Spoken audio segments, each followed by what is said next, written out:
So, good evening again. Magandang gabi po sa ating lahat. Magandang gabi po mga kaibigan. Good evening, Among. Tayo ay nagbabalik. Oo nga. Magkasunod yung ating recording yan. Oo nga. Oo. Una po sa lahat, we're shooting this episode this Sunday, Christ the King. So, happy Christ the King. Viva Cristo Rey. Viva Cristo Rey. So, tapos na yung ating ordinary time. No? Yes. At next week, tayo ipapasok sa panibagong kalendaryo ng liturhiya, Advent season. So, Advent na tayo. Nakakapakabilis ng panahon. Parang kailan lang. Nagkano tayo? Three Kings. Ngayon, Christ the King. Christ the King. Oo. Yeah, sobrang ngayon, sobrang we're blessed. Kumusta, Father, yung yung balita ko, nagkaroon kayo ng inter-seminary? Yeah, kahapon sa seminary, nanalo yung mga seminarians ng Central Seminary laban sa mga seminarista ko sa St. Camillus. Malalakas ang mga Centralites. Yeah, mukhang hati yung loob mo yan. Kasi Centralite ka sa St. Camillus. Pinalalaro ako Father, sali kayo sa laro. Sabi ko, hindi pwede. Una sa lahat, Centralite ako. Pangalawa, formator ako sa St. Camillus. So, hindi ko pwedeng hatiin yung sarili ko. Hindi ko na lang ako, manonood na lang ako. So, yun yung tipong kapag wala kang pipiliin sa dalawang But as Father Irvin po, magaling mag-basketball yan. So, fan niya ng basketball. Yung laban ng Gilas ngayon. Yes. At siyempre, may UAAP tayo. Oo nga. Sa atin sa UST, sariling atin. Oo nga. So, yeah. So, anyway, again, we're very excited to have this conversation again. This Know the Faith episode, which we're gonna be tackling on the Holy Scriptures, Father. Yes. So, we're gonna talk about the Bible this evening. Pag-usapan po natin, saan ba galing ang Biblia? Ano-ano ba yung mga klase ng Bible meron? Ano ba yung tamang Biblia ang kailangan basahin? Now, disclaimer natin to, meron akong parang paunang salita dito. When we started the Know the Faith series, naka-design po talaga ito sa mga Catholics, no? Kasi marami sa mga Catholics na napaka-rich ng tradition natin. Oo, tama. Yun nga lang, hindi lahat maisiksik sa utak. So, kailangan matulungan natin yung mga other Catholic brethren to really appreciate the faith through details like this. Yes. No? So, but if you're a non-Catholic and you're watching this, you're still welcome to listen to our conversation. And just please be respectful to the comments. Ano naman natin yan. But then again, this is for the understanding of our Catholic brothers and sisters. Okay? So, yun yung ating pauna. No? Okay, so, ngayon, since Bible na pag-usapan natin, Father, may pagagawa tayo sa ating mga content. So, may participation muna sila. So, ang request namin is, kung meron kayong Bible ngayon sa bahay, kunin nyo. Okay? Pwede nyo i-post mo na itong video na to, recorded siya. Right? May Bible ka ba sa bahay? So, kunin mo. I need you to get it for us. And pag-usapan natin kung ano yung linalaman talaga niyan. At kung Catholic ka, yan ang Bible mo, tama ba yung hawak ng Biblia? Tama ba? Yeah. But before that, Brother Paulo, siguro let's invoke the guidance of the Holy Spirit, no? Definitely. Umpisahan muna natin sa pamamagitan ng panalangin. Okay. Let us be aware of God's abiding presence in our midst. In the name of the Father, and of the Son, and of the Holy Spirit. Amen. Amen.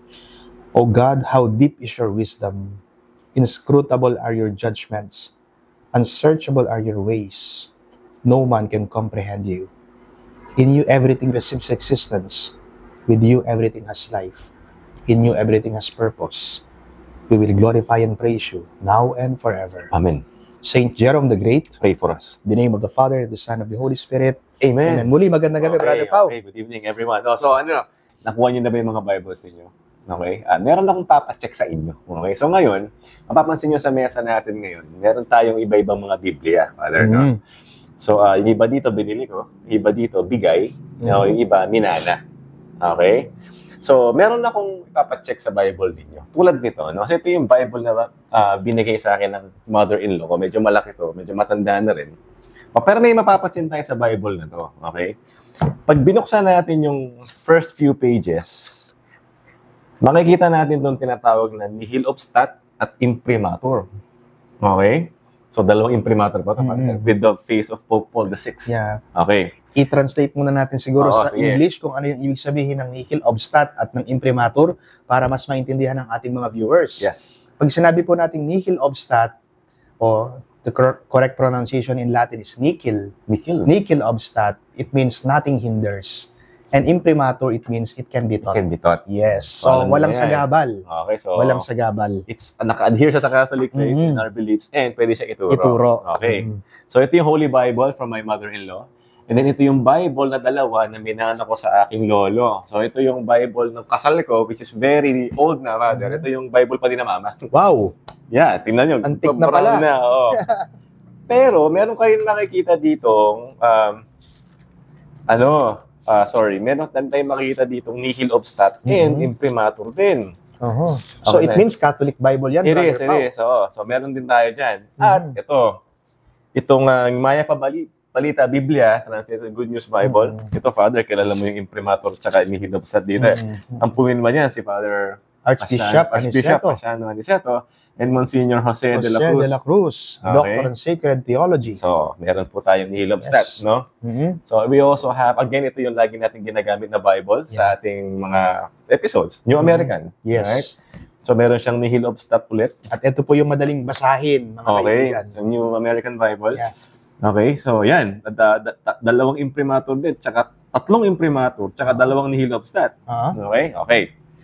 Ito yung Christian Community Bible. No, actually, napunit lang yung nihil obstat dito sa imprimatur. Pero may letter dito yung head ng CBCP. Pinirmahan niya to.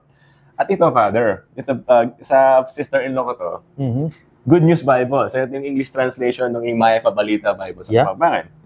So, ito yung gamit din namin sa apartment sa Adelina. Ito nakuha to. Since baka may abukan lang, inuwi ko.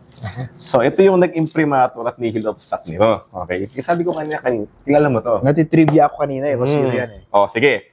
Yung ating imprimatur is from Bishop Cirilo Almario. Yeah, Cirillo Almario, the former Bishop of Malolos, Yes. Bulacan. O, basahin mo yung nihil obstat kung sino. Kilala mo yan.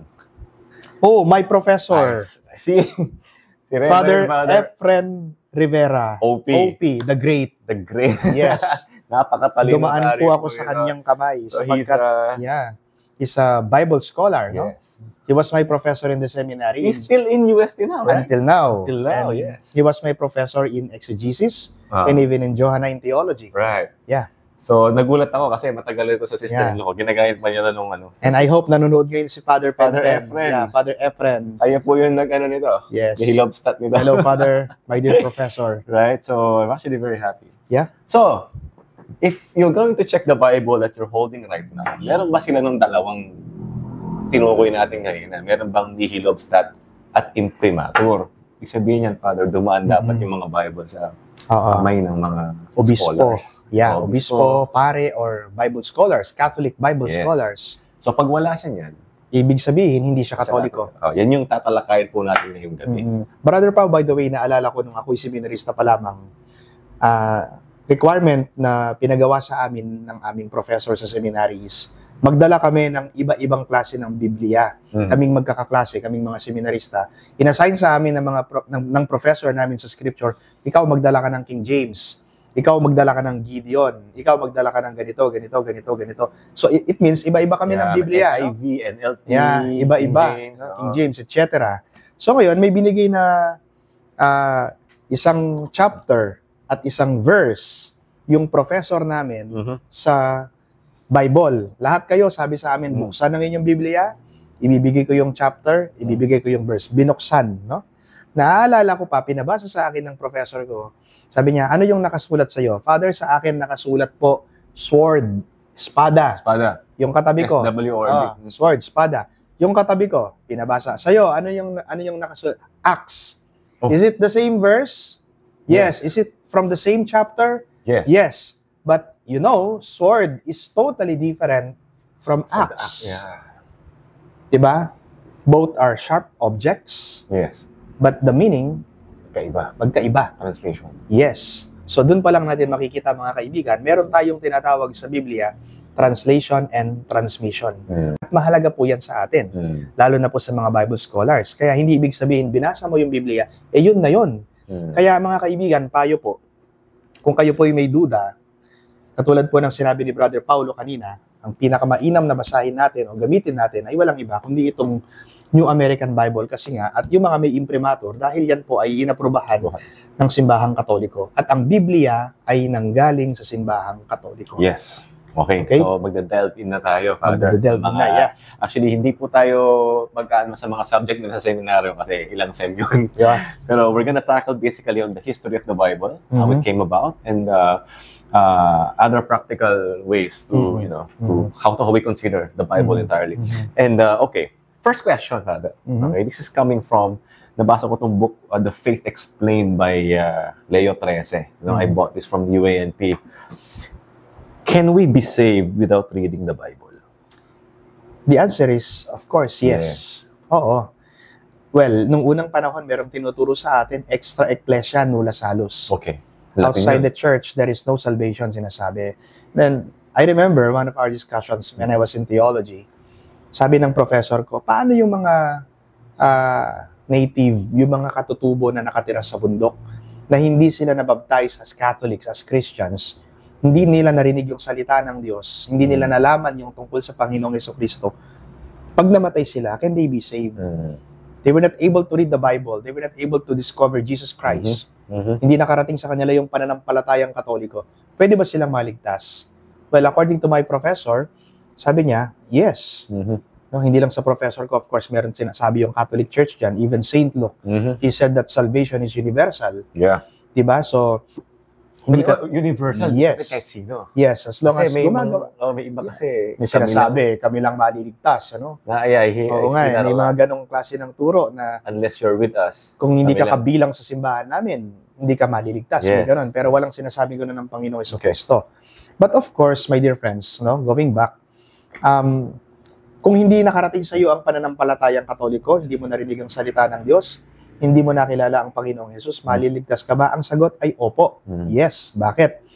As long as gumagawa ka ng mabuti, gumagawa ka ng tama, wala kang inaabuso, pineperwish yung tao, hindi ka gumagawa ng krimen or kung ano man, pwede kang maligtas. Conscience, no? Yes, conscience, no? So, yun po yung mahalaga, mga kaibigan, yung gumagawa tayo ng mabuti. But of course, let us not forget na tayong mga nabinyagang Katoliko, tayong mga nabinyagang Kristiyano, mahalaga rin sa atin na isabuhay yung ating pananampalataya dahil ito rin yung magiging daan ng ating kaligtasan. Sinasabi nga po ng 1 Timothy chapter 3 verse 15, the church, the Catholic Church, is the pillar and foundation of truth. So kailangan natin ng simbahan, ang simbahang Katoliko, dahil ito ang pundasyon ng katotohanan. Yes. At lahat ng tinuturo ng simbahang Katoliko, mga kaibigan, ay katotohanan. Wala pong tinuturo ang simbahan na kasinungalingan. Una sa lahat, sapagkat ang simbahang Katoliko ay tinatag ng ating Panginoong Jesucristo, and we can find that in the Bible. Malinaw na malinaw, makikita natin, mababasa natin yan sa Biblia. Pwede nating i-discuss. But before that, as you have said, Brother Pao, we will discuss muna yung mga some questions no, regarding our topic for tonight. Going back dun sa sinabi mo, Father, na it's a universal salvation. Yes. No, I mean, everyone can be saved. And from our kumbaga napakinggan natin sa ibang mga scholars din and theologians, kumbaga yung mga non-Catholics are saved because also of the Catholic Church, because the grace flows through the Catholic Church, and we're praying for them. Right? We're praying that they're also gonna be given graces to be admitted. No? So kumbaga lahat yan dumadaan sa simbahan natin. No? That was our fervent belief. But again, Brother Pao, no, let me remind you again, my dear viewers, yung sinabi ko nga po kanina, 1 Timothy chapter 3 verse 15, the church, the Catholic Church, is the pillar and foundation of truth. So we have the fullness. Yes po, nandun yun. Makikita mo sa Biblia, buksan nyo po yung inyong mga Biblia, hanapin nyo yung sinasabi ko sa inyo, sa binigay kong chapter at verses. Makikita nyo po. Yeah, which leads us to the next question, Father. Kasi there are those who are saying unless you are, minsan sabi ng sola scriptura, the Bible alone. So sabi ko, okay, well, from what we know, the Bible came about more than 300 years after Christianity. Yes. 380 plus. Yeah. Na ganun, no? And it begs the question, anong ginagawa ng mga dating Christians, no? Yung mga early Christians? Aside from sa pinagpapatay sila nun kasi yes. yung year ng martyr na, 100, 200, even until 300. So, we're still being persecuted. And that time, wala pang Bible. Wala pa, Brother Paulo. Nung una, meron po tayong tinatawag, mga kaibigan, na oral tradition. Dalawa po kasi yan eh. Oral tradition and written tradition. Tandaan po ninyo. Oral tradition, well, gospel's development in 3 stages, sabi nga. Una, Jesus' teaching, yung turo ni Jesus. And that is automatically oral preaching, no? Puro salita. Yung mga tao nakikinig sila, lahat ng sinasabi ng Panginoong Jesus at ng mga disipulo ay tinatandaan ng mga nakikinig sa kanila, no? So that's what we call oral preaching, and that happened during the first century, Jewish context, no? First century Jewish context. And that's the common cultural forms and idioms, no? Second, there is what we call the apostles' teaching, human understanding of Jesus' words. The post-Easter, After the resurrection, that's the supernatural knowledge. And oral teaching, that's the catechetical formula, narrative report, eyewitness accounts, hymn, doxologies, prayers, etc. And the third is what we call the evangelist writing. From oral to written. Kasi post-resurrection na yan, ascension na, umakyat na si Jesus sa langit, naiwan na yung mga apostles niya, at pagkatapos ng mga apostles, may mga estudyante pa yan eh. Yeah. May mga followers pa yung mga apostles ni Jesus. That's the only way. Yes, that's the only way. At yun yung mga early fathers of the church, no? Yung mga early fathers, church fathers, no? So from oral, sabi nila, nag-isip sila, paano pag namamatay na yung mga apostles, paano natin maipe-preserve yung turo ng Panginoong Jesus? Doon sila nagsimulang magsulat. Doon sila nagsimulang. By the way, my dear friends, ang pinag-uusapan po natin dito sa oral at written tradition ay yung New Testament po, ha? Pwede rin nating i-tackle yung Old Testament, hanapin natin kung saan nanggaling, ano? Pwede rin po nating pag-usapan at i-discuss dito. But of course, yung New Testament na sinasabi po natin, yung bagong tipan, nagsimula yan sa oral tradition, puro salita, pero dahil nga namamatay na yung mga nagtuturo, tumatanda sila at namamatay, kailangan ma-preserve yung tinuturo nila na nanggaling sa Panginoong Jesus. Diyan sila ngayon nagsimulang magsulat. At ang tawag natin dyan, mga kaibigan, written tradition. At saka, Father, yung mga ginagamit nila ng pangsulat, very limited. They don't have paper like what we have today. Very expensive at the time. And also, at that time, what they do lang, correct me if I'm wrong, what they do is just yung inutos ni Jesus Christ sa kanila to spread the good news, spread the kingdom of God, and then administering the sacraments, particularly, ang dami nilang binautismuhan. No? And from what I understood is, ang daming gustong sumulat. And everyone is free to write anyway. But syempre, kailangan pa rin natin piliin yung mga sinulat na nakaayon doon sa oral tradition. Tama? Because if you wrote something that's against what the apostles have been doing, or the disciples, right, even after the apostolic age, for 300 years, then hindi ka nakakakulit nun. Kaya ang daming gospel, may gospel of Thomas, gospel of Judas, gospel ng ano-ano, na hindi in-include doon sa canon natin. Tama.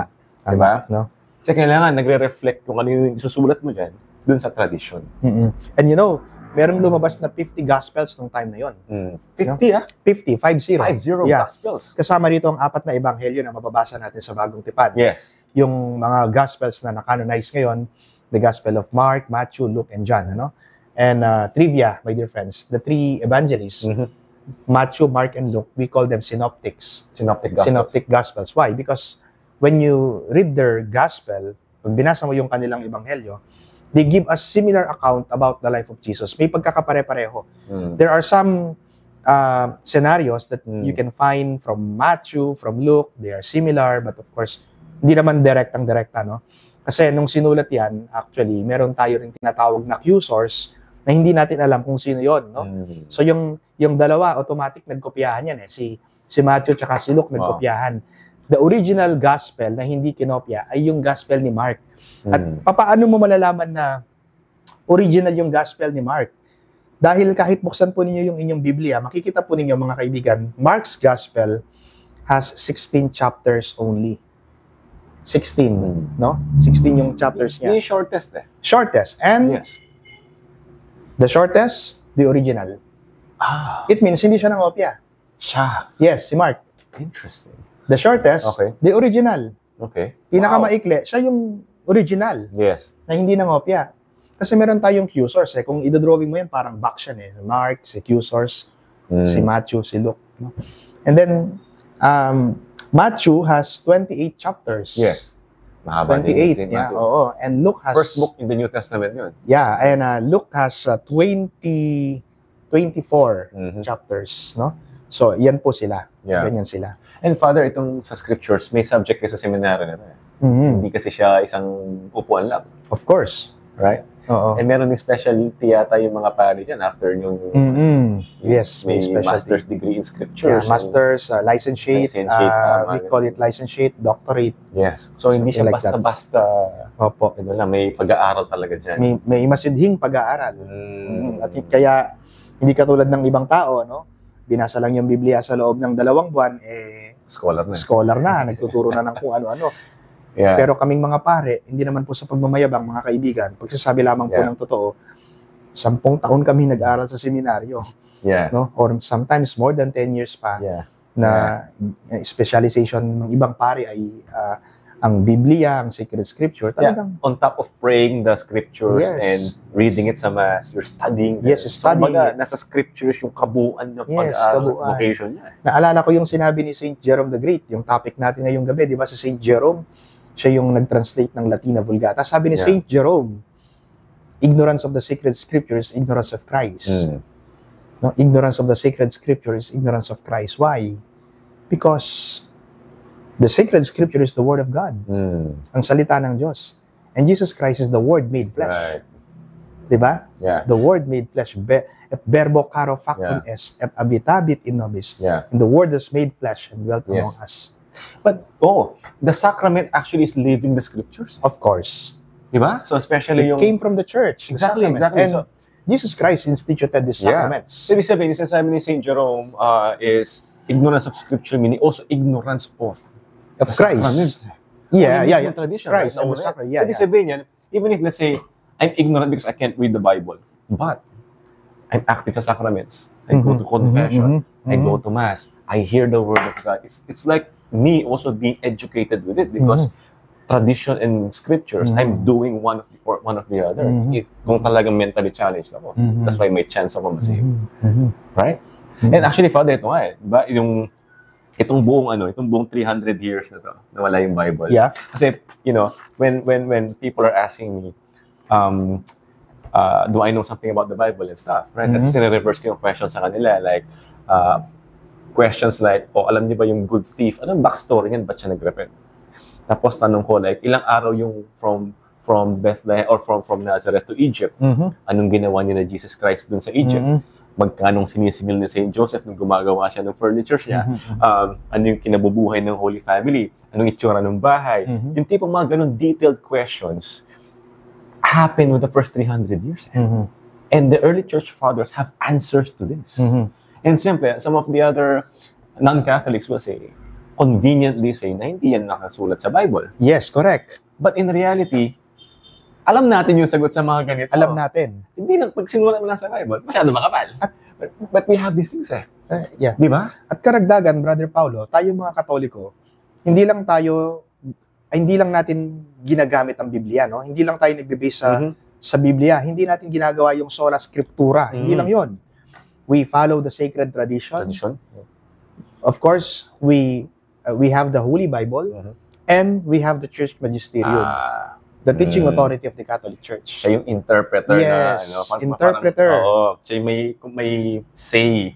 Correct. Okay, actually, nasa natin yan, Father, Nasa topic natin yan. Magisterium, importante kasi yun. So, if there's doubt, go to the magisterium, type of notion. So, okay, nasolve na natin to that we can be saved even if, as long as we are into the tradition of the church, you're inside the Catholic Church, and clear naman na sa atin, no, na ito yung ginagawa for the past 300 years. Actually po, walang pinagkaiba yung ginagawa nila noon at ngayon. Kasi yung after the age of the apostles, there's no new revelation as we understand.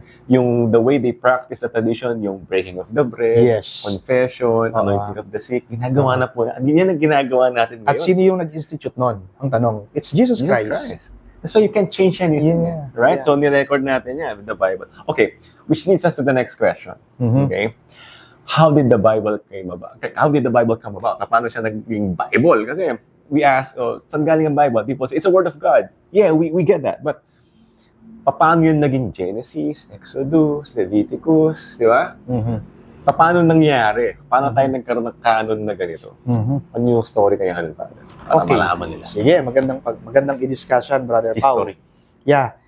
My dear friends, the Bible is a product of the Catholic Church. Hindi siya nahulog lang sa hype. Hindi nahulog. Okay, yes. Clear yun. Of course, the Bible is the Word of God written down in the words of men. But the Bible is a product of the Catholic Church. Nilikha ng simbahang Katoliko ang Biblia.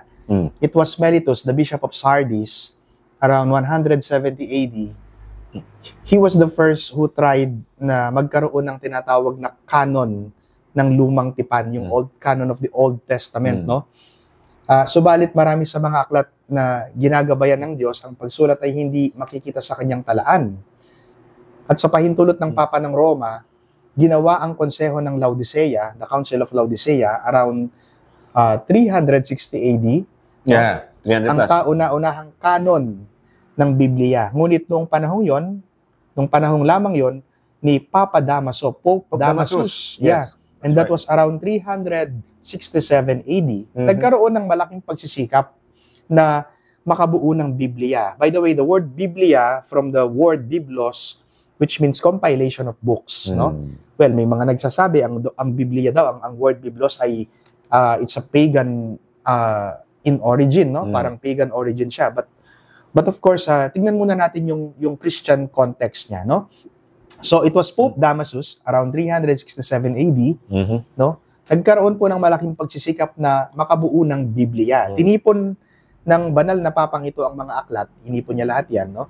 Sa palagay niya totoo at kinasihan ng Diyos. Kinasihan at iniutos niya kay San Jeronimo, Saint Jerome the Great. Saint Jeronimo, Saint Jerome. Na isali ng mga ito sa wikang Latin because the original Bible, my dear friends, the Old Testament was written in Hebrew. Okay. Naalala ko pa yung Hebrew subject namin sa seminaryo, napakahirap pag-aralan kasi pabaliktad yung pagsulat ng mga alphabet, no? Parang Japan. Oo, pabaliktad. So yung Roman alphabet natin, from left to right, di ba? Yes, pagsusulat mo. That's right. Yun hindi, from right to left, pag ganun. No? At isa-isa namin minemorize yung mga alphabets na yan, ano? Kaya pala din nagsistart sa right. Yes, okay. Ganun kahirap. Oo. Ganun kahirap. So, Father, sa Ecumenical Council pala pinanganak talaga. Mm-hmm. Yung Ecumenical Council like the Second Vatican Council, First Vatican Council, Council of Trent, Council of Chalcedon, Council of yung mga ganito eh. Doon nagkaroon ng initiative. Yes. Catholic Church Council of Laodicea. Yeah, isa sa mga councils. Yeah. So nag-gather yung mga bishops and they came up with this. Yeah, and Under Pope the Pope gave authority to Saint Jerome the Great to translate this Hebrew from the Old Testament and this Greek from the New Testament into Latin. Yeah. So kasi hindi masyadong mahirap intindihan sa mga hindi nag-aaral ng Hebrew, sa hindi nag-aaral ng Greek. Madali yun. Hindi madali. And of course, Saint Jerome the Great is very intelligent. Yes. He's a Bible scholar and he translated the Bible, that Hebrew and that Greek, no? Translate niya into Latin sa loob ng 30 years. 30 years. 30 Opo. years of hard work yes. and focus. 30 taon sa isang yungib sa Jerusalem. Yeah. In a cave in Jerusalem, no? And around 397 AD, tandaan po ninyo yung date. 397 AD. Natapos niya yung gawain ito at and he presented it to the Pope, and the Pope saw that it is good, and the Pope called it Vulgata, Latina Vulgata. Latin Vulgate, which means, pag sinabi natin Vulgate, the word Vulgate, ibig sabihin Bulgar, pwedeng pag-usapan. Yeah. Pwedeng pag-usapan, no? So that's the for me na yun yung unang Biblia na talagang produkto ng simbahang Katoliko. But yung time na yun, Father, walang printing press, di ba? Wala. So at that time talaga, if you want to have a Bible, mano-mano. And it takes years bago yun matapos. That's why 30 years na sinulat imagine that, 30 years, no? Kasi there are instances where people say, ay, mga Katoliko, dati pinagbabawal basahin. Pag nagbabawal yung mga lay na magbasa. Paano nga naman sila magbabasa ng panahon ngayon?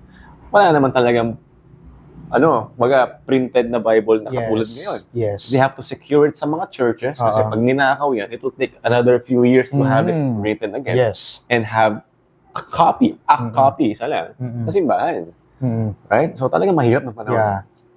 So, ganun yung nangyari when Saint Jerome presented it to the Pope. The Pope approved it and called it Latina Vulgata, no?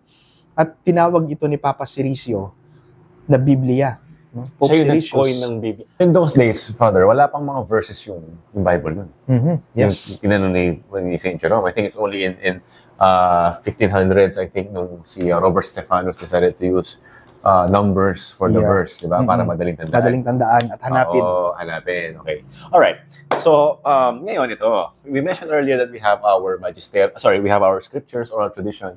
And the third leg of foundation is yung magisterium. We hear this na sila yung authority if we want to interpret how what the Bible actually says. Di ba? So, ano ba to? Are they a group of cardinals? What was the magisterium? Magisterium means it is the teaching authority of the church. Okay. No? Bakit meron tayong tinatawag teaching authority of the church? Dahil meron siyang karapatan magturo dahil nasa kanya yung konteksto ng katotohanan. Diba? Meron ngang kasabihan sa salitang Latin, Roma locuta est non causa finita. Kapag nagsalita na ang Roma, that would be final. And who is that? It refers to the Pope. I see. So the teaching authority is coming from the Pope. Yeah. No? But of course, there are what we call College of Cardinals, no? Na sila rin yung kaantabay, katulong, katuwang ng Santo Papa sa pagpapalaganap ng turo ng ating simbahan. That is why ang tinuturo ng simbahan natin ay pawang katotohanan. Yeah. At nagbabase lagi yan sa banal na kasulatan at sa banal na tradisyon. Kaya itong tatlong bagay na ito, yung sacred tradition, sacred scripture, and church magisterium, hindi mo pwedeng paghiwa-hiwalayin yan Kasi they go hand in hand. Yeah. At yan yung sangkap para mabuo yung Catholic Church. Yes. And hindi rin pwedeng baguhin yung teaching. Hindi pwedeng baguhin. Kaya tinanong si Pope Francis nun, can you ordain women? Sabi niya, no. No. Kasi from oral tradition even before, only biological male. And we follow the maleness of Jesus Christ. Yes. Of course, there's no discrimination naman dito, no? Na yung mga babae parang ginagawa ng mga Hudyo ay they marginalize these women, no? Yes. Of course, we don't do that in the Catholic Church, but of course, we follow the tradition and we follow yung tinuro ni Jesus, no? He ordained men, not women, because we follow the maleness of Jesus Christ. Yeah. So, equal in dignity, magkaiba lang talaga ng role, ng function. Kaya wala pong babae na ordain. Kaya kung makakakita kayo ng babae na naka-istola, naka-alba, katulad ng sinusuot namin mga pare, mag-isip na kayo, hindi po Katoliko yun. That's been going on for 2,000 years plus. Yes. Okay. Now, ito, Father. Kanina, we asked everyone, yung mga nag-initiate na to get your Bible. No? So, may mapapansin ba kayo na yung Bible mo ba manipis or makapal? Kasi Father, tinakal natin ito nung unang episode natin. Yes. So, using the New American Bible. Yeah. Right? Okay. Now, may iba, manipis yung Bible. I think nung pagka nag-check-in sa mga hotels, may mga hotels na may Bible Di ba? Yung Gideon Ingat po kayo doon, mga kaibigan. But I noticed something, Father. May mga books doon na kulang. Of course. Actually, hindi siya authentic Okay. I'll be direct to the point. Hindi siya advisable gamitin para sa isang Katoliko. Right. Yung Gideon. Actually, kinakalat yan ng mga ibang sekta. Para bang, for them, it's give it for free. Yeah, for free. Parang apostolate nila, no? But my dear friends, my dear fellow Catholics, beware. Mag-ingat po kayo. Kulang yun. At hindi yun inaprubahan ng simbahan. Okay. Baka ma-mislead kayo pag binasa ninyo. Yes. So, when you say kulang, Father, merong tinanggal Kasi pagkakaalam ko, yung unang Vulgate talaga is composed of 70 plus books. 73 books. 73 books to Yes, that. 73 books. And then they're what we call the deuterocanonical books that were removed. So, it made them 66 na lang. 66. Ito yun no? Yes. Balikan po natin yung sinabi ko last episode natin, I think natackle natin yan very short. Sabi ko, ang Catholic Bible ay mayroong 73 books. 46 in the Old Testament and 27 in the New Testament. So, i-add mo yon 46 plus 46 plus 27, 73. So, that's the Catholic Bible. That's the original Bible That's the by original. Damasus and Pope Damasus and Saint Jerome. Jerome the Yun Great. yung unang Yes. compilation, Yes. 73 yun. From Genesis to Revelation. No? Okay. However, may nagtanggal dun sa Deuterocanonicals dahil hindi nila kayang tanggapin, no? Ano ba yung Deuterocanonicals? Deuterocanonicals, those writings were written outside Palestine by the diaspora Jews. When you say diaspora, scattered, mga nagkalat, sila yung nagsulat niyan yung mga Deuterocanonicals na yan. Bawa, Second Maccabees, 1 Maccabees, 2 Maccabees. Example yan ng Deuterocanonicals. Kaya nga, yung Sirach, kaya nga, yung mga non-Catholics, sorry po, pasintabi, mga kaibigan, but we don't attack them, we respect them. They don't believe in purgatory because sasabihin nila, wala naman yan sa Biblia. Talagang sasabihin nilang wala yan sa Biblia kasi wala silang Deuterocanonicals. These are Old Testament books, Father, Of course, which means they're yes. written in Hebrew. Mm-hmm. And then I think we tackled something about Tetragrammaton in the past. Yeah. Natin. Tetragrammaton, yeah. Later we will discuss that Tetragrammaton. Okay. Babalikan natin, magandang pag-usapan yan, ano? Kasi translation yan Mhm. Okay. But going back, speaking of these Deuterocanonicals, written by these diaspora Jews, hindi yan tinanggap ni Martin Luther. And I'll be exact to the point that it was Martin Luther who removed these Deuterocanonicals. Yeah. That is why if you're going to check the non-Catholic Bible, kulang. Oo. Kulang yung Biblia niya. Yeah. And that's the reason why Yes. they don't believe in purgatory and some other teachings a lot of the of church. doctrines they don't Yes. believe because it's not there. It's because it's kulang. Literally. Literally. Actually, I was doing our pointers, itong Deuterocanonicals, di ba? At ginugol ko nga, who removed the Deuterocanonicals? At ang lumabas talaga niya, it was Martin Yeah, Luther. because he was the first who vandalized the Bible, my dear friends. Going back to the history, as I've said a while ago, the Old Testament was written in Hebrew and the New Testament was written in Greek, no? And it was Saint Jerome the Great who translated this Hebrew and Greek into Latin, and we call that Latina Vulgata. Mhm. And Martin Luther came to the church. Martin Luther,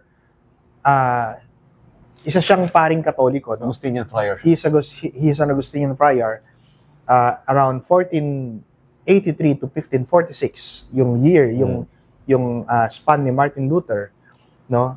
And as far as I can remember my modern church history, around 1517 to 1522, no, when Martin Luther left the Catholic Church because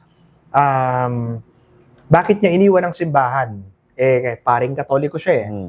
He's a Catholic priest, he's an Augustinian friar, no? Friar. Yeah. Because at Religious that time, the Pope Julius II, sold the indulgence. Diba? Sold the indulgence. At yun yung isa sa mga hindi nagustuhan ni Martin Luther. Kinalaban niya ang Santo Papa. And Pope Julius or Pope Leo Pope X? Julius. Pope Julius II, and his successor was Pope Leo X. Magkasunod sila. No? Okay. Got it. In 1506, it was Pope Julius II demolished the Constant Basilica, no? And in 1506 to 1621, took these years to build up the present basilica. Pope Julius' successor was Pope Leo X. Si Yung sinasabi mo. The Medici. Bakit Medici Pope. Yeah. bakit nila binenta yung indulgence? Paano ba yung pagbebenta ng indulgence? Actually, kung titignan mo, literally mali talaga. Kung hindi ka magbibigay ng pera sa simbahan, hindi Mabubura yung mga kasalanan. mabubura yung kasalanan mo, hindi maililigtas yung kaluluwa ng mga yumao mong kamag-anak na nasa purgatorio, something like that. So, ginawa nilang pananakot. At yun ay isa sa mga paraan para magalit si Martin Luther sa Santo Papa. And he composed 95 theses. Plural po ng thesis, no?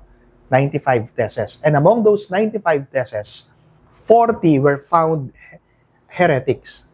Mali ang sinasabi. Heretical. Heretical pa. Yeah, heretical, erroneous, errors, no? So the Pope asked Martin Luther to revoke, to recant what he posted. Bawiin mo yung sinabi mo, no? Ayaw niyang bawiin. Hinarap siya sa council, and then his fellow priests asked him, Martin Luther, just say revoke ko, and then everything will be fine. Yes, ganun lang. I revoke. Sabihin mo lang. Tapos ang kaso, tapos ang usapan. Hindi niya ni-revoke. So, they gave him, I think, 60 days, something like that. May chance pa siya. May chance pa siya para pabalikin, no? Para sabihing i-revoke yung kanyang pinost na heretical, no? Among those 95 theses, 40 were considered wrong, no? So, pinapa-revoke sa kanya ng Pope. And after 60 days, I think something like that, when he came back, no, and presented himself before the council, tinanong ulit siya, do you revoke? Just say revoke. I revoke. Hindi siya nag-revoke. That's why he was excommunicated. He was excommunicated and he married a nun, no? Oh, okay. Catherine Bonbora, something like that. Yeah, Catherine. Pinakasalan niya itong nanay ito. And then, doon nagsimula ngayon yung kasi ang gusto niya reform eh. Yes. Baguhin eh. Pero ang nangyari, hindi lang yung reform eh. Protesta. Protestant reformation. Kaya nga, ang nangyari, when you say protesta, labanan talaga ang simbahan. Nilabanan ang simbahan. No? But of course, yun yung tinatawag nating dark ages of the church. Yes, but after the dark ages, there is what we call enlightenment period. Nadamay dyan yung Bible, Father. Nadamay because Martin Luther was the first who vandalized the Bible. Yan po yung talaga yung history. Hindi natin madideny yung katotohanan na yan, no? He was the first who vandalized the Bible and he removed these deuterocanonicals. Okay. Imagine from Latina Vulgata, the first translation, Latina Vulgata, nagkaroon ng German version yung Bible. Yun yung unang vandalism? Yes, the German Bible. At doon na po nagkaiba-iba yung tinatawag nating translation and transmission. Yeah. Kaya ngayon, we have the Bible in different languages, but it's still under the approval of the magisterium. Of the magisterium. Okay. Diyan papasok ngayon yung binabanggit natin kanina na magisterium, the teaching authority and the approval of the church. Yes. Kung ito ba ay dapat pag-aralan, kaya nga tingnan mo, merong nickel obstat at may imprimatur yung Biblia natin. Kasi kapag walang imprimatur po yung Biblia ninyo, mga kaibigan, at walang nickel obstat, ay mag-isip ka na, hindi katoliko yan. Yeah. So, okay, Father, let's go back to that, sa curious ako dun sa translation kanina, about even other non-Catholic religions have different interpretations of even the Hebrew texts. Yahweh has a different, translation. You have this term, right? Yeah, actually, in the Bible, it is written in Hebrew, there are 4 alphabets. Okay. Yod, He, Vav, He. Sorry po, medyo malalim mga kaibigan, but I will try to explain it in layman's term. He was writing Greek earlier. I can't even write in Hebrew and Greek. Yeah. Okay. You made mention about the term Yahweh, no? Yes. May kantang ganyan sa simbahan eh. Yahweh, I know you are near. Actually, hindi mo pwedeng banggitin yan sa naririnig ng mga Hudyo. Dahil magagalit sila sa'yo because the term Yahweh is very, very sacred for the Jews. Because when you say Yahweh, it refers to God. No? Sa God, sa Panginoon natin. No? May 4 alphabets. May 4 Hebrew alphabets yan. Yod, He, Vav, He. Ang pabasa ay from right to left, pabaliktad. But, kaya pala yung pabaliktad na sulat mo kanina. Habang sinusulat ko, pabaliktad. But if you are a Jew, kahit nakikita mo yung Yod, He, Vav, He na alphabets, binabasa mo sa papel, ang lumalabas sa bibig mo ay Adonai. Okay. Hindi mo pwedeng banggitin yung salitang Yahweh kung ikaw ay isang Hudyo. Dahil takot kang magkamali. Di ba? Nasa second commandment. Yes. Thou shalt not use the name of the Lord in vain. The moment you make a mistake, it's in vain already. Yeah. And it's para bang violation sa kanila. Kasalanan sa kanila yan. No? So instead of saying the word Yahweh, even though what is written in the papers, Yod, He, Vav, He, ang nababasa ay Yod, He, Vav, He, which is Yahweh, ang lumalabas na words sa kanilang bibig ay Adonai. And Adonai has 3 syllables. Adonai. Adonai, tatlo. And Yahweh has 4 alphabets. Yod, He, Vav, He. Yes. And we call that tetragrammaton. Okay. When you say tetragrammaton, 4 na alpabeto ang nakasulat, pero ang syllable na binabanggit mo ay 3. Adonai. Okay. Because they cannot utter, they are afraid to utter, to say the name, the word Yahweh. Yes. Actually, Yahweh is not a name. Yahweh is not a name, my dear friends. Yahweh is a description. I am who I am. When Moses asked God in the burning bush, who are you? Sabi ni Moses, no? What is your name so that I can tell the people. Anong sagot ng Diyos? Yahweh Asher Yahweh. Yahweh Asher Yahweh, which means I am who am. In short, you do not have the right to know my name. Exactly. Wala siyang definitive name. Kasi Wala once siya. na pinangalanan mo siya, Yes. you have authority over. Authority over him. And the fact that we don't have the rights to say it, Yahweh ka eh, or Yes. whatever you're gonna call. My dear friends, hindi mo pwedeng pangalanan ang Diyos. Wala kang karapatan. Yeah, so God, the word God is not a name. It's a something. Even ako, I cannot even describe ko. Alam ko lang Diyos worthy of all of my worship and everything of me. Yes. And He is who He is. Other than that, hanggang doon lang ako. Look at Saint Thomas Aquinas when he addressed God, when he prayed to God. Ano ba sinasabi niya? Creator of all things, true source of light and wisdom, lofty origin of all being. Diba? Yan yung term ni Saint Thomas Aquinas sa Diyos. Kasi hindi mo pwedeng pangalanan, Diyos, o kaya, Yahweh. Ano ka? Anong karapatan mong sabihin yun? Mas mataas sa'yo ang Diyos. Para bang ikaw, may alaga kang aso. Ganito po yan, mga kaibigan. May alaga ka, mayroon kang pet na dog, no? Yung aso mo, papangalanan mo yan. Ikaw na tao ang magbibigay ng pangalan sa aso mo. Kasi mas superior ka. Mas superior ka, mas mataas ka sa aso. Pero hindi pwede yung aso mo ang magbibigay ng pangalan sa iyo. Correct. In the same manner, tayong mga tao, we cannot name God. We do not have the right. And trivia, addition, we cannot name our guardian angels. It's dangerous. I know. It's dangerous because God named the angels. You can find that in the book of Psalms, chapter 147. Check niyo po, no? Yeah. God called each them, and that God knows the number of the star and call each them by name. And those are the angels, no? We do not have the right to name the angels, even your guardian angel. Yeah. Paano pag magdadasal ako sa guardian angel ko? Di sabihin mo, my dear guardian angel, but you cannot name him. Or you cannot name the angel. Sorry. Wala palang gender ang angel dahil spirit sila. And going back, no? The term Yahweh is not a name. It's a description. It's a verb to be. It's a verb to be. Kasi kung ta-translate mo siya sa salitang English, I am. So kung titignan mo, wala siyang past, wala siyang future. Kasi kung past siya, I was. Yeah. Kung future siya, I will be. Ang nakasabi ay, I am.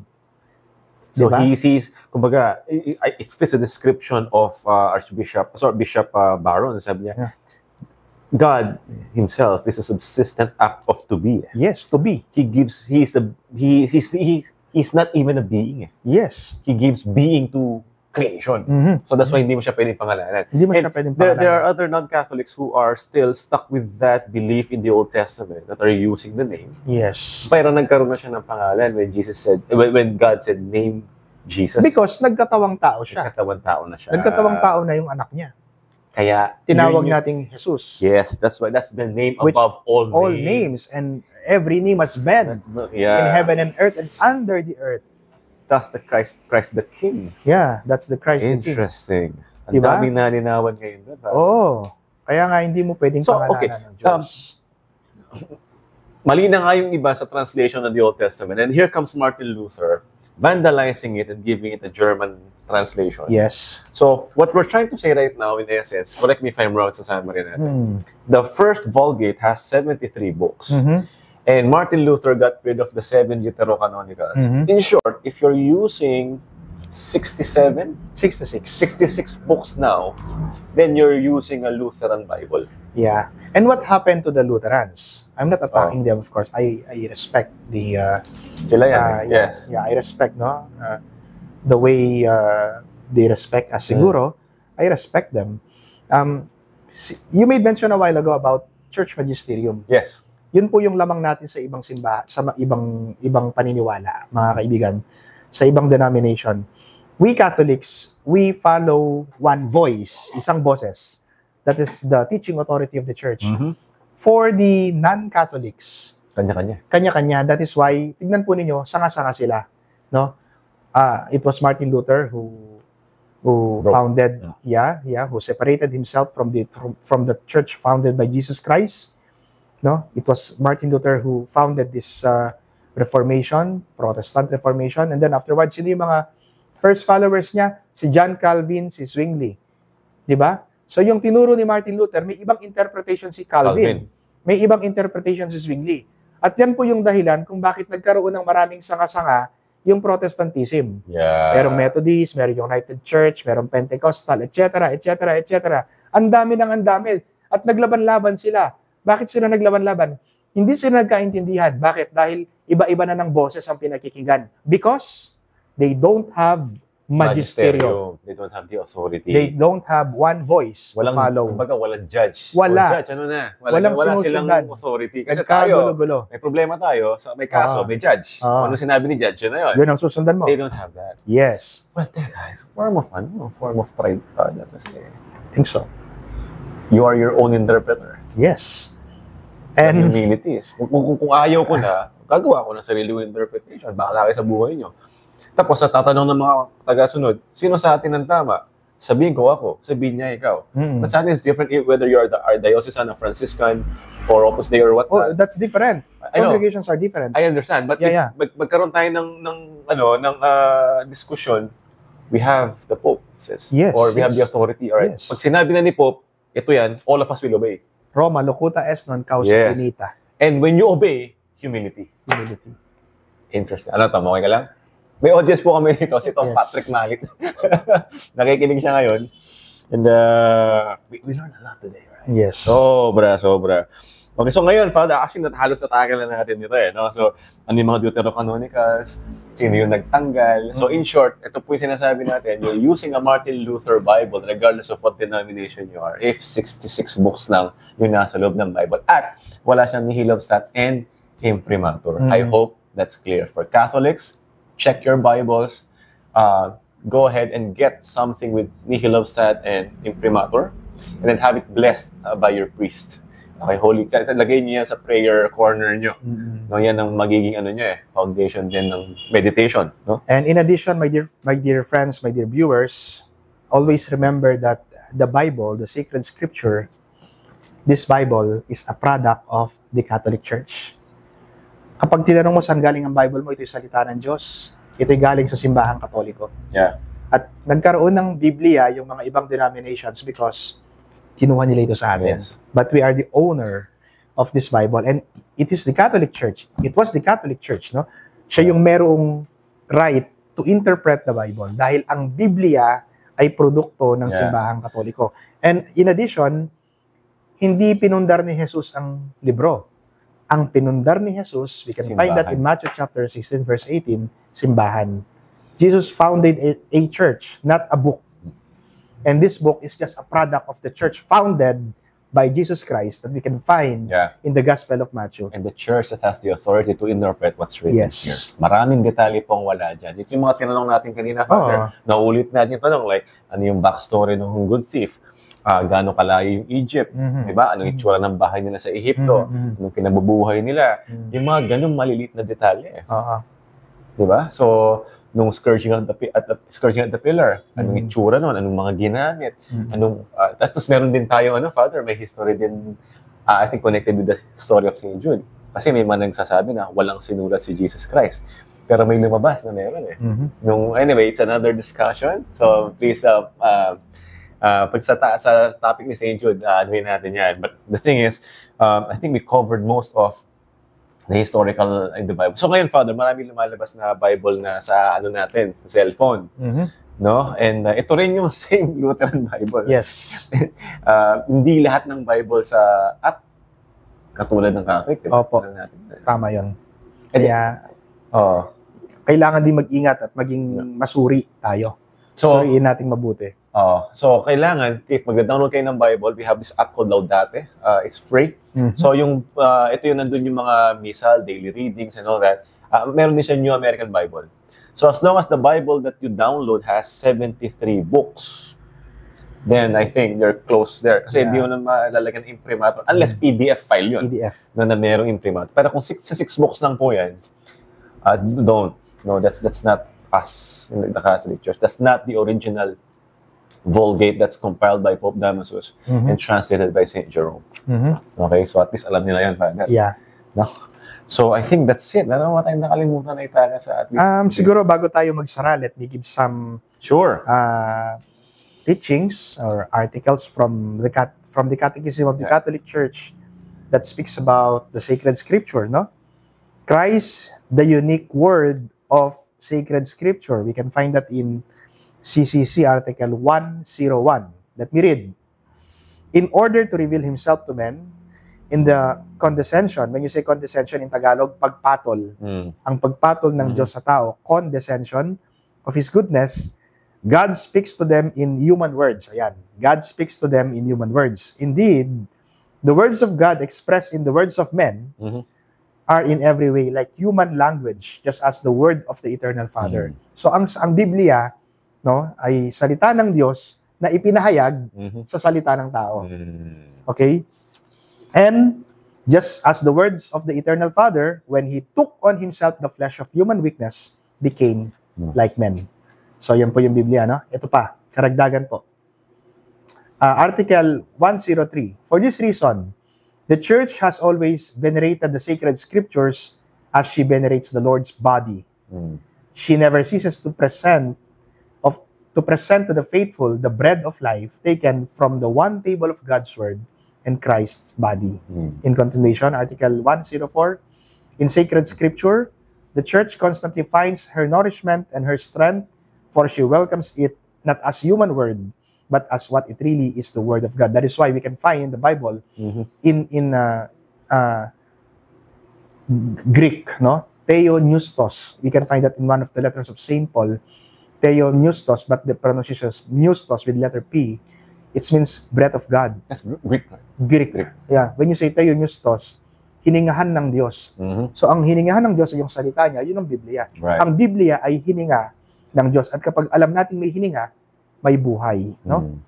So, my dear friends, God is the author of sacred scripture. In Catechism of the Catholic Church, Article 105, God is the author of the sacred scripture. So, ang may akda ng Biblia, kahit sabihin natin sinulat ng mga evangelists, sa New Testament, kahit sabihin natin sinulat ng mga prophets sa Old Testament, God is the author of the sacred scripture. The divinely revealed realities which are contained and presented in the text of sacred scripture have been written down under the inspiration of the Holy Spirit. They are divinely inspired. Yes, divinely inspired because it was the Holy Spirit who inspired these writers. Got it. Yes. To write this because the Bible is the Word of God. And it's very important, my dear friends, because God's Word in Hebrew, dabar word, no? Ano ba yung word na yan? Well, that word is not just a simple word.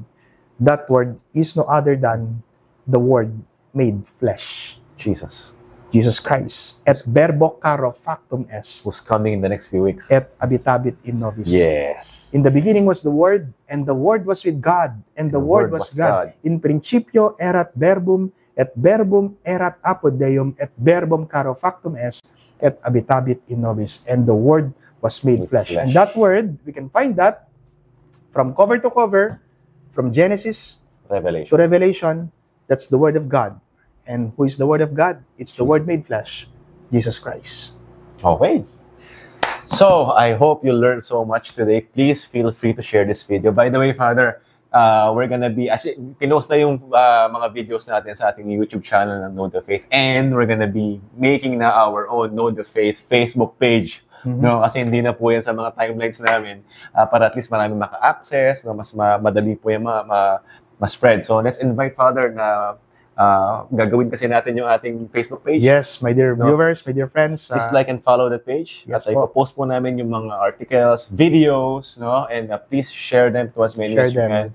No? And most importantly, if you can meditate on our discussions, include them in your prayers.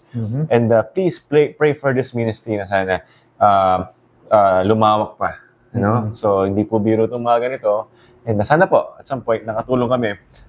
The more we know the faith, the more we love it, the more we love, the more we serve, and the more we do it, the more we bring back to God. That's our purpose here on earth. Okay? So, with us here in Know the Faith, yes. Maraming salamat. This is Paolo Velasquez. This is Father Ravin Garcia. And we have Tom Patrick Malit here. Our special guest. Our special guest. Pleasure to be So, yun. Narinig niyo ba? Tom, halika ka dito. Pakita lang dito. Wait ka lang. Wait ka lang before tayo mag-ano. Itong si Tom po ito. Where are you? Sige pa. There you go. Baba ka konti. Then, sige. So, maraming salamat. We'll see you in our next episode.